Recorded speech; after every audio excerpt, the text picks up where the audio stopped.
말 못하는 동물 환자로 정신없이 하루를 보내는 의료진들. 특히 이곳은 동물병원 내에서도 다양한 질환으로 찾는데요.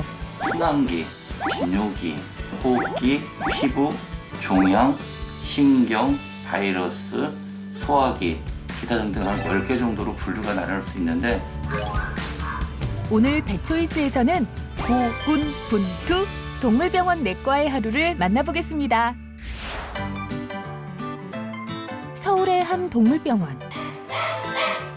응급실과 중환자실을 갖춘 대형 동물병원으로 지역 병원에서 치료가 어려운 반려동물이 많이 찾는 곳이기도 한데요.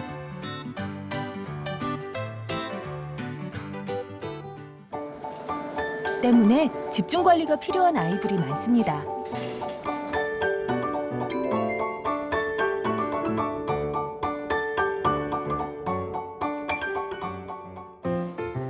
입원한 아이들에게는 식사 시간까지도 치료의 일환인데요. 애들 밥 주고 있어요. 몸이 아픈 만큼 먹는 것도 중요하기 때문이죠. 요거는 맛있는 캔이요. 애들 입맛이 없으니까 아프면은 맛있는 캔 섞어서 먹게 해요. 아싸 밥 먹자. 잘 먹고 빨리 회복하자. 한편 내과 처치실 분위기가 심상치 않습니다. 축 늘어진 새끼 고양이 한 마리. 어떤 분이 집 앞에 하수구가 있는데 오늘 지나가다 보니까 딱 한 마리만 따로 동떨어져서 쓰러져 있는 것을 발견을 하시고 내려오셨고요. 헤어 드라이어까지 동원해 보는데요. 저체온증으로 내원을 해가지고 빨리 아이 체온을 정상적으로 올려줘야 돼서 온갖 방법을 다 쓰는 거고요. 그래야지 어느 정도 신체 기능이 돌아가게 되니까. 체구가 작고 단모종일 경우 저체온증이 오기 쉬운데 응급처치 후 30분이 지나도 체온이 오르지 않을 때는 즉시 동물병원을 찾아야 합니다. 무사히 깨어나준 새끼 고양이가 기특하고 고마운 마음마저 드는데요.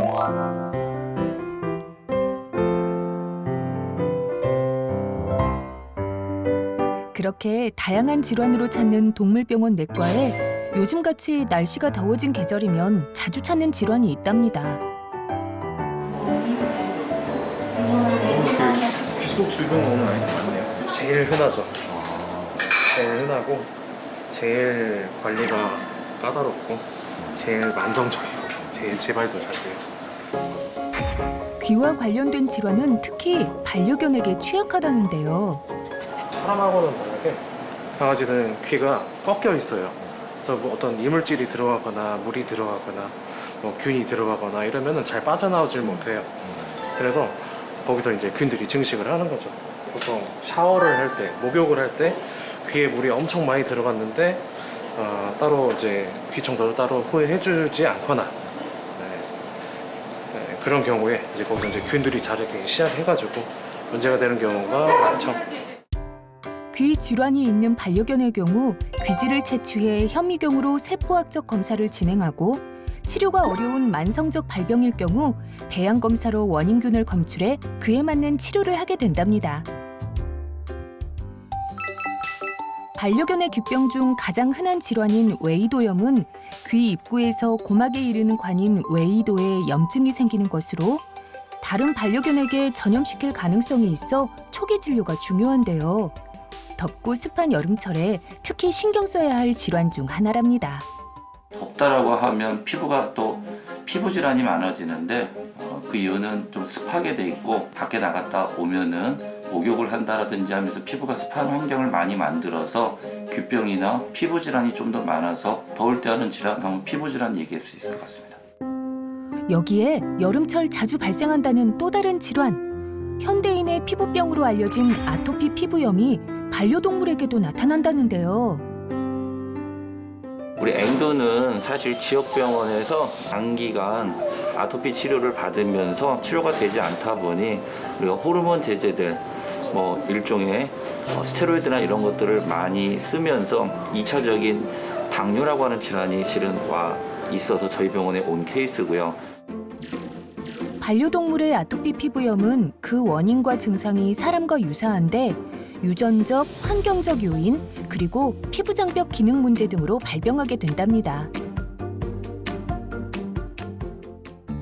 아토피의 대다수는 우리가 얘기할 때 20% 정도는 먹는 것 때문에 온다고 얘기를 하고요. 80% 정도는 환경이라고 얘기를 합니다. 그래서 뭐 사료 바꿔주고 주변의 환경을 잘 청결하게 해주라고 하는 것이 이런 아토피 관리라고 얘기하고요. 그런데 집에서는 뭐 약욕 샴푸를 해준다라든지 그런 것들이 주 치료 방법 중에 하나라고 생각하시면 될 것 같습니다. 다시 말해 알레르기성 피부 질환 중 하나인 아토피 피부염의 경우 그 원인이 명확하지 않아 이를 예방하고 치료하기 위해서는 우선적으로 반려동물에게 노출된 환경 개선이 중요한데요.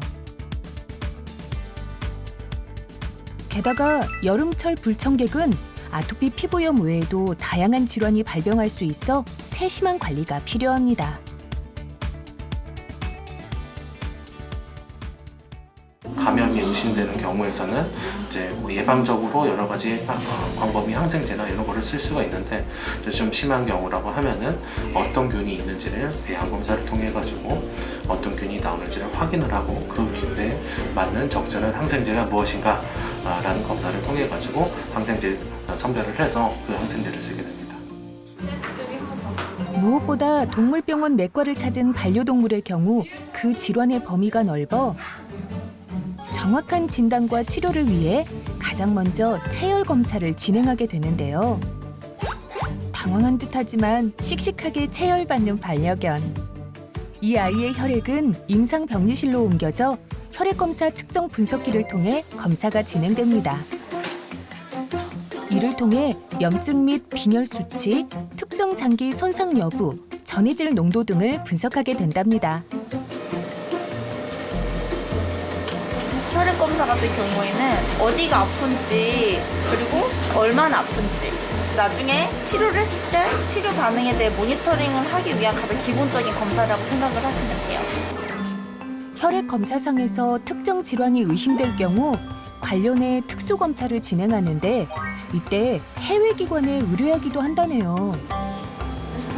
특수 검사들 같은 경우에는 외부의 랩을 이용하기도 하고 필요한 경우에는 미국으로 보내는 경우도 있고요. 종에 따른 질병군이 너무 다르기 때문에 이제 여러 가지 검사를 통해서 질병 잡아가도록 할 수밖에 없어요. 그러다 보니 아무래도 이제 많은 검사들을 할 수밖에 없죠. 반려동물의 건강 이상 신호를 놓치지 않기 위해 노력하는 동물병원 내과 의료진들.